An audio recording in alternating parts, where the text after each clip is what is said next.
পদ্মাবতী কি হলো চামড়া? হেরে গেলে তো? হেরে গেছি। বেশ, তুমি নিয়ে যেতে পারো। আর একটি কথা মনে রেখে পদ্মাবতী, এর মাসুল একদিন তোমায় দিতে হবে। বেশ চামড়া, মাসুল দেওয়ার জন্য তুমি প্রস্তুত?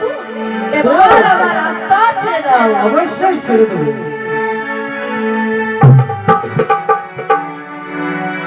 আচ্ছা দিদি, বলো ওগো দিদি, বলো। উষা অনুরোধকে যে নিয়ে এসেছি, এবার বলো কি করতে হবে? এবার